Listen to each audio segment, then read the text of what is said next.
depuis quand vous êtes retraité, puis quand vous êtes parti, c'était quoi votre fonction à la Sûreté? OK. C'est parti. C'est parti. Donc, mon nom, c'est Alain Faneuf. J'ai parti de la Sûreté du Québec le 17 juillet 2017, donc ça va faire bientôt 2 ans. J'ai pris ma décision le 13 mars 2017, soit exactement 25 ans après la journée que j'ai gradué à l'Institut de police. J'ai gradué le 13 mars 92, donc 25 ans plus tard, j'ai pris ma retraite. Quand j'ai quitté, j'étais sergent à la division de l'habilitation sécuritaire. On a changé plusieurs fois de nom. J'étais sergent, là, comme un peu chargé de relève, mais chargé d'une équipe là, à l'habilitation sécuritaire. Parfait. Donc, on rentre dans le vif du sujet. En lien avec la transition de policier à policier retraité. C'est quoi les premiers défis, si vous en avez rencontré, quels ont-ils été, les premiers défis? Les premiers défis. C'est sûr et certain que quand j'ai quitté, moi, j'ai quitté avec un plan B déjà bien établi. Ça faisait des années que je rêvais de former mon entreprise, d'avoir ma propre entreprise. Donc, je suis parti avec l'idée de dire, avec une idée d'entreprise. Le plus grand défi que j'ai rencontré au départ, c'est mon écosystème. 30 ans après quand ça fait 30 ans que tu fais de l'urgence, 25 ans que tu es dans la police, ton écosystème il est bien établi, tu es connu, tu connais tes références, tu sais à qui tu peux t'adresser, tout ça. Là, je suis tombé dans un écosystème que je ne connaissais pas du tout. J'étais, le cas de le dire, un no-name, puis j'arrivais avec mon vieux CV de police, mais qui ne me servait absolument à rien. Donc, c'est le plus grand défi que j'ai eu à rencontrer, c'est de me former un autre écosystème professionnel. Personnel, ça ne changeait pas beaucoup dans mon cas, mais professionnel, changeait complètement. Je me ramassais dans des réunions, dans des meetings, dans des 5 à 7, dans des soirées où je ne connaissais personne, puis là, je devais repartir à zéro. Ça, c'était mon plus gros défi professionnel. Puis, est-ce qu'il y a, si quelqu'un vit la même chose, est-ce qu'il y a des stratégies ou des outils qui vous ont aidé à passer par-dessus ce défi? Bien, c'est un peu, ce que je dirais, c'est un peu comme dans les loisirs. Souvent, quand on pense à la retraite, on se dit, bon, ben, je vais me mettre à jouer au golf, ou je vais me mettre à m'entraîner, ou je vais me mettre à voyager. Bien, je pense qu'il ne faut pas attendre d'être rendu là pour le faire. Il faut le préparer d'avance. Donc, si c'était à refaire, les 10 années peut-être que j'ai rêvé à mon entreprise dans ma tête, j'aurais commencé à m'intégrer dans cet écosystème-là. Puis je pense que ça aurait pu être bien perçu, soit sous forme de formation ou sous forme d'emploi à temps partiel ou quelque chose de genre, pour m'imprégner un petit peu plus de ce qui m'attendait. C'est peut-être le conseil que j'ai à donner. Si vous avez envie de, en d'autres mots, si vous avez envie d'aller chez Rona pour être commis, bien, rien ne vous empêche peut-être d'y aller à temps partiel avant la retraite pour voir si ça vous intéresse vraiment. Puis si c'est complètement dans un autre domaine, bien, commencez à y toucher. Ce qui est le cas que plusieurs ont fait, mais moi, ce que je n'avais pas fait parce que je m'en allais complètement dans un domaine complètement différent, puis je voulais faire une coupure complète. Vous aviez une idée là, bien définie de ce que vous vouliez faire à la retraite. Est-ce que vous êtes préparé sur le plan de la santé, sur le plan psychosocial, sur le plan du bilan financier? Est-ce que vous avez fait comme moi je suis Alain Faneuf, j'ai telle force, comment vous avez fait pour ça? Je dirais que je me suis préparé un peu toute ma carrière, dans le sens que l'idée derrière ça, c'est quand tu pars en affaires, c'est de vouloir monter une équipe performante. Donc, mes années à la Sûreté du Québec m'ont permis de travailler à monter des équipes performantes. Là, j'ai recommencé une nouvelle équipe. Ce que je disais tout à l'heure par rapport à connaître mon écosystème, toutes les autres sphères de ma vie, je les avais pratiquées avant.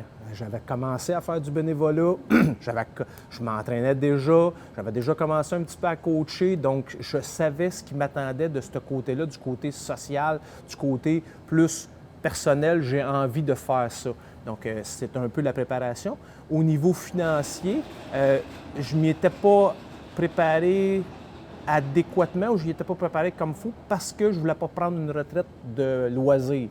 Je pense que si j'avais décidé de prendre une retraite de loisir ou ce que j'aurais dit, bien, c'est ça que je veux faire, ça va coûter tant par année, je l'aurais préparé différemment. Là, je l'ai préparé plus en me disant, je veux être capable de vivre sans avoir à soutirer de l'argent de mon entreprise. Puis ça a une belle cote, ça, au niveau des institutions financières ou au niveau des investisseurs, quelque chose de genre. Parce que la question vient souvent, OK, comment tu vas faire pour vivre? Tu as une entreprise, tu as une start-up, tu ne fais pas d'argent, comment tu vas faire pour vivre? Bien, comment je fais pour vivre? Bien, J'ai ma retraite qui va rentrer pour le restant de mes jours, puis c'est bien suffisant. J'en ai assez, j'avais préparé ça au niveau de l'immobilier, au niveau de ma vie personnelle, faisant en sorte qu'avec ce montant-là, j'étais capable de vivre, j'étais capable de pas garder le même train de vie comme de raison, mais j'étais capable de continuer à faire mes activités normales. Puis finalement, est-ce que ce que vous imaginiez versus ce qui s'est passé en réalité, c'était-tu pareil, il y avait un écart? Il n'y a pas un grand écart. Il n'y a vraiment pas un grand écart. J'avais projeté ce que je m'attendais, puis ça fait juste 2 ans, on s'entend bien, même pas encore. Donc, qu'est-ce que ça va être là? Mais en ce moment, c'est à ça que je m'attendais, puis je vis pas de grands inconnus, là. J'avais un rêve, j'avais des rêves, puis je les réalise tout simplement. Puis, ce serait quoi aujourd'hui votre journée type? Parce que là, je comprends que c'est pas une retraite, là, c'est une retraite de second temps. C'est quoi? Est-ce que vous avez plus de temps ou moins de temps? Je dirais que j'ai à peu près le temps égal, mais je suis comme Céline, c'est moi qui bosse. C'est moi qui décide. Donc, une journée type pour moi, elle est comme avant. Je me lève tôt, je m'entraîne tôt. J'aime ça m'entraîner le matin. Mais l'entraînement est souvent une façon à moi de me ressourcer, une façon à moi d'aller puiser dans mes idées parce que je me ramasse avec tout seul. Une journée sur 2, une journée sur 3, je m'entraîne tout seul. Les autres journées, je m'entraîne avec du monde, donc je fais du social, comme je faisais un peu avant. Je coach aussi, donc ça me permet de redonner aux autres un petit peu. Ensuite ça, je vais au bureau, je dirais, 50 du temps. OK? Contrairement à quand j'étais, qu'est-ce qui était différent. Avant ça, mon travail voulait dire être au bureau 100 de mon temps. Maintenant, mon bureau, c'est le monde. Donc, 50 du monde, 50 du temps, je suis assis à mon bureau ou je suis à l'usine, là, j'ai une usine. Mais l'autre 50 je suis soit à la maison, je travaille de la maison, ou je vais travailler chez les clients, ou je me promène. Puis je peux faire ça de n'importe où. Mon client ou mon entreprise, je peux être en Floride puis travailler quand même, mais je ne suis pas assis au bureau. Donc, ça fait la grosse différence. Puis, au niveau du bénévolat, bien, je peux choisir le temps que je veux le faire. Au lieu qu'avant, c'était un événement sortait puis que je me disais, OK, j'ai du temps pour faire cet événement-là. Maintenant, je peux davantage dire où je fais du bénévolat, bien, voici mes disponibilités, voici, là, ça sera un bon moment, qu'est-ce que je peux faire? Je peux choisir mes moments. Mais ma journée type, ma semaine type, je dirais, c'est un peu ça. Entraînement, bénévolat, travail, mais répartis dans des plages horaires qui me plaisent à moi. Donc, si un soir, je décide de faire du bureau jusqu'à 10 heures parce que j'ai du temps, puis je sais pas quoi, je peux. Puis si vice-versa, un après-midi comme après-midi, j'ai envie de venir faire une vidéo, bien, je peux venir. Ou si un matin, j'ai envie d'aller en quelque part, j'ai pas besoin de demander la permission à personne, j'y vais, tout simplement. La liberté. Oui, la liberté, c'est ça. Puis le chèque rentre pareil. Oui, c'est ça. Comment ça va rentrer, là, pendant tout ça? Vous avez parlé un peu de votre entraînement. Est-ce que le fait que vous gardiez en forme, est-ce que le fait de prendre votre retraite, ça vous a donné plus de temps pour ça, la conditionnement physique? Ça m'a pas donné plus de temps, mais ça m'a permis d'être pas aussi discipliné. Je m'explique, c'est-à-dire que quand j'avais un horaire fixe, je devais m'entraîner à des moments fixes, puis c'était là. Une fois que c'était passé, s'il était passé, ça ne revenait pas. Alors que maintenant, la liberté fait en sorte que oui, si je ne suis pas allé un matin, puis que je décide qu'à 2 heures de l'après-midi, j'en ai besoin, je peux y aller. Je peux aussi accepter des affaires qui sont différentes. Donc, si on m'invite à aller passer 3 jours en camp d'entraînement, la semaine, en quelque part, bien, j'ai plus besoin de gérer, j'ai-tu besoin des vacances, donc je peux y aller, puis continuer à travailler un peu, ou tout simplement mettre les emails, puis le téléphone à off, puis ça continue à fonctionner. Donc, c'est ça.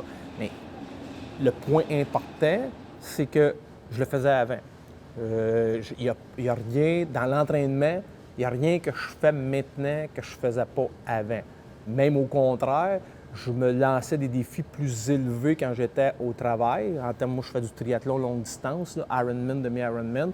Puis quand j'étais au travail, souvent, je me mettais des défis pour être sûr de m'entraîner. Maintenant, je suis plus un peu, on verra ce qu'on va faire avec ça. Je m'entraîne, puis oups, il y a une opportunité, je vais faire une compétition, une course ou un événement, tout simplement. Mis à part l'entreprise que vous avez lancée, est-ce qu'il y a des activités nouvelles, nouvelles passions, nouveaux hobbies que vous avez découverts à la retraite?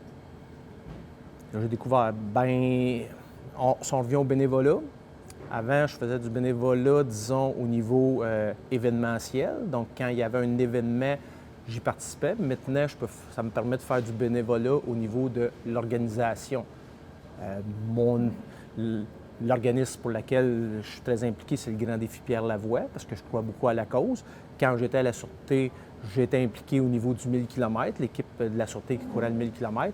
Mais maintenant, j'ai le privilège de pouvoir être impliqué au niveau de ceux qui organisent ces événements-là, ceux qui planifient ces événements-là. Ce que, quand j'avais un emploi à temps plein avec un horaire fixe, ne m'aurait pas permis de faire. C'est un des gros changements qui m'a permis de faire.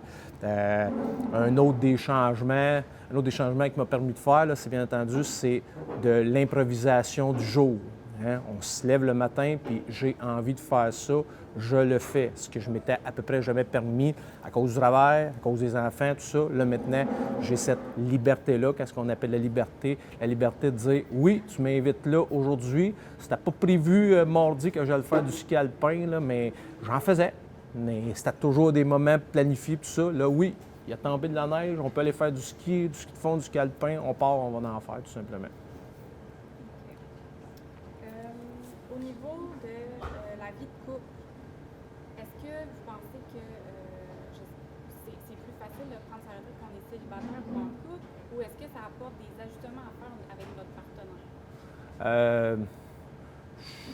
Je suis probablement pas le meilleur exemple pour parler de ça, honnêtement, parce que je suis comme dans une deuxième relation. Moi, je suis pas avec la mère de mes enfants, donc ça fait en sorte que c'est un ajustement qui n'a pas eu lieu parce que dès que j'ai rencontré la fille qui partage ma vie présentement, elle était au courant que la retraite approchait pour moi, qu'à 25 ans de service, je prendrais ma retraite.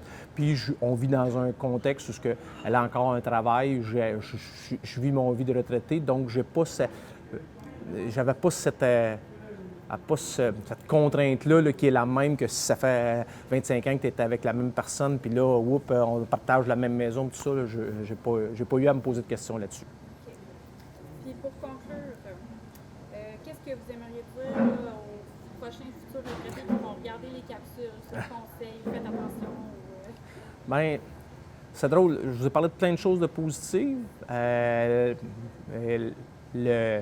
La bonne vieille notion que la police vous manque, on reste, contrairement à ce qu'on pourrait penser, là, on reste policier même après.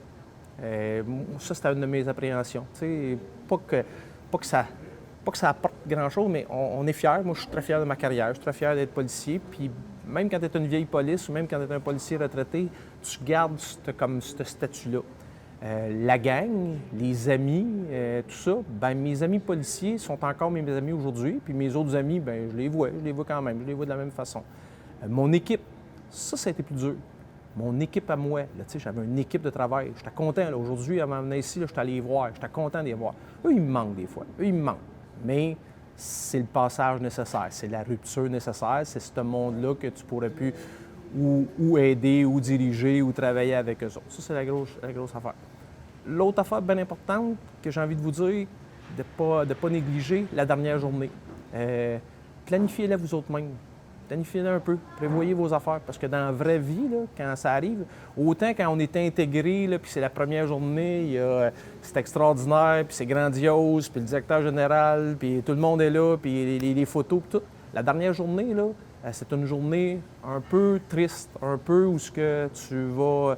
Il y a 2-3 gentils civils que tu connais pas qui vont te souhaiter bonne retraite, mais tu les as jamais vus, tout ça. Puis tes confrères, tes consoeurs vont être pris dans le brouhaha du travail régulier. Puis là, tu remets ta carte, tu remets ton arme, tu remets tes affaires, puis là, c'est comme fini. Donc, cette journée-là, planifiez-les donc si vous aviez un mentor, si vous aviez un bon chum, si vous aviez quelqu'un avec qui vous allez aller dîner, quelqu'un qui va passer la journée. Le même message s'adresse peut-être un peu à nos dirigeants. Si en quelque part, on avait un système qui fait en sorte que quand quelqu'un a son dernier jour de travail, je pense que le SPVM le fait, c'est-à-dire que journée, un genre d'accompagnement, c'est peut-être la petite partie, mais policier un jour, policier toujours, là, vous ferez toujours partie de la gang, puis les gens vont être contents. participer au bal des retraités. L'amicale, là, on ne sait pas trop pourquoi on nous enlève une pièce ou deux par paye, là, mais allez-y donc, allez-y donc. C'est un moment privilégié où, pour une dernière fois, on peut souligner cette affaire-là. Donc, c'est un petit peu le message que je veux laisser, mais bonne retraite à tous ceux qui décideront de la prendre dans les prochaines semaines, prochains mois. Ça conclut si bien. Merci beaucoup. Oui, c'était pas trop pénible. Ah, c'était pas trop pénible, je pensais que...